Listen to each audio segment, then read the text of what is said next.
আমি চলে এসেছি আবার একটা নতুন দিন নতুন ব্লগ নিয়ে। আমি সুস্মিতা। আর সকাল থেকে সব কাজই মোটামুটি হয়ে গেছে। চান, পুজো, কাপড় কাচা সব হয়ে গেছে, বুঝতেই পারছো দেখে। তো কি রান্না করব দেখি, না রান্না করব না দিদিদের বাড়িতে কাল যেখানে কীর্তন আছে গেছিলাম, সেখানে আজকে ধুলোটও আছে। দিদিরা যেতে বলেছে, এখন দেখি কী করবো বুঝতে পারছি না। দেখে নিই, তারপর আসছি, তোমাদেরকেও দেখাবো কোথায় যাচ্ছি না যাচ্ছি কী করছি। তো চলো দেখতে থাকো আমার সাথে। আর এই যে আরাধ্যা পুজো করে চলে এসছে, ওরও পুজো হয়ে গেছে, সব হয়ে গেছে, স্নান টান। তো চলো কী করি দেখি, তারপর তোমাদের আসছি, চা করি একটু। তো বন্ধুরা, তারপরে কিন্তু আমি দিদিদের বাড়িতে চলে আসি। এই দেখো রেডি হয়ে চলে এসেছি, দিদির বাড়িতে করছি নিরামিষ ঘুগনি, আমরা সবাই মুড়ি খাবো বলে। তো শুধু জিরে একটু জিরে গুঁড়ো দিয়েছিলাম, আর গোটা জিরে ফোড়ন দিয়ে শুকনো লঙ্কা দিয়ে কিন্তু ঘুগনিটা করেছিলাম, খেতে দারুণ হয়েছিল। আর তারপরেও চলে যাই হচ্ছে সবজি কাটতে। এটা দিদিদের সকালে ধুলোটের পর যে খাওয়া দাওয়া হবে তার সবজি কাটছি। হয়েছিল ভাত, ডাল, পটল আলুর তরকারি আর আলু পোস্ত।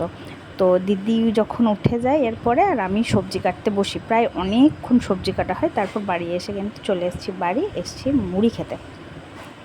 তো 4 জন মিলে আমরা কিন্তু এখন মুড়ি খেতে বসে গেছি।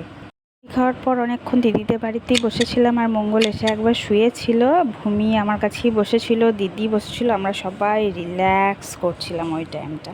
আর তারপর থেকে আমাদের যা হুড়োহুড়ি শুরু হয়েছে। আর এটা একটা পাশের বাড়ি, দিদির বাড়ি গেছিলাম, সীমাদির বাড়ি, ওখানে ঠাকুরের একটু ভোগ করছিল শান্তনাদি। আর আমরা সবাই বসে গল্প করছিলাম, চা খাচ্ছিলাম, আর প্রচুর হাসি ঠাট্টা আনন্দ হচ্ছিলো। সবাই মিলে একসাথে এক জায়গায় হলে যা হয়, আর দিদিদের পাড়াতে সবাই প্রায় চেনা। তো ভীষণ আনন্দ করেছি কালকের দিনটা, কাদা মাখামাখি, রং খেলা সবই দেখতে পাবে, তোমাদের দেখাচ্ছি। তো এটা কিন্তু ঠাকুরের আঁকড়া।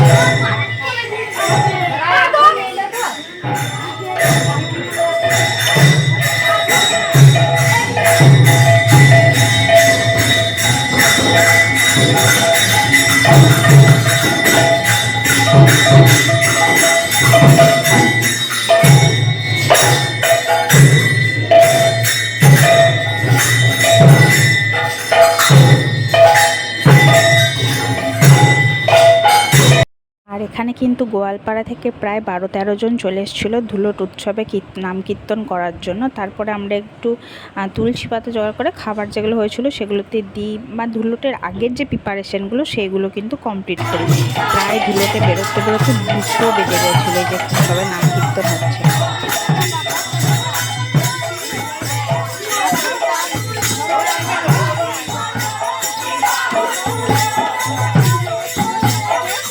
তারপরে দেখো শুরু হয়ে যায় মিলন উৎসব, সবাই মিলে আবির খেলা। দেখুন এরা কিন্তু নিজেরাই মাখছে, ভূমি, মিমি আর মিলি এরা। তারপর সবার মধ্যে এই রং মাখামাখি একটা মিলন উৎসব শুরু হয়েছিল। তো ভীষণ ভীষণ ভীষণ আনন্দ করেছিলাম সবাই।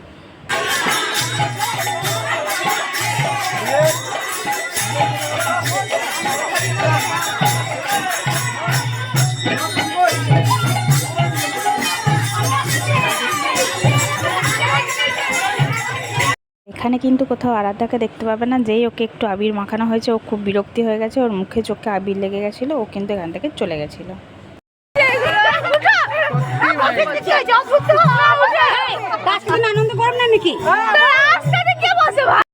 পা ধরে গেছে একদম, হাঁটতে হাঁটতে রাস্তাতেই বসে পড়েছে, এত আনন্দ হয়েছে। আর সবাই মিলে বেরোনো, এই প্রত্যেকটা বাড়িতে দাঁড় করানো, বাতাসা দেওয়া, পা ধুয়ে দেওয়া, ভীষণ ভীষণ একটা আনন্দর উৎসব হয়েছে কালকে।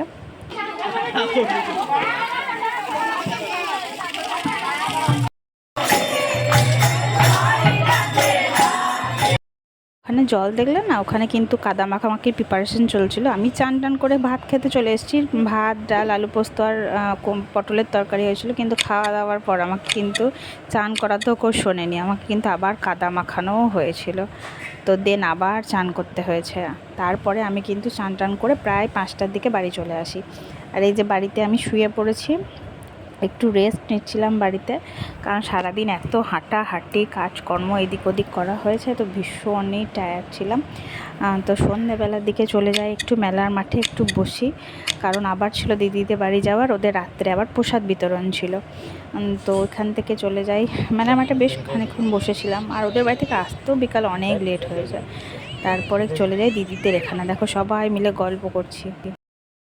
ক্লাব ঘরের ভিতরে হচ্ছিল রান্না, আর আমি দিদিদের পাড়ার সবাই বসে কিন্তু এখানে আড্ডা দিচ্ছিলাম, সবার গল্প, হাসি ঠাট্টা মজা, সারাদিন কি হলো না হলো, আর এত কাদা মাখামাখি হয়েছে। আর এই যে দেখো খিচুড়ি বের করে নিয়ে চলে আসছে, সবাইকে কিন্তু প্রসাদ দেওয়া হয়েছে হাতে হাতে।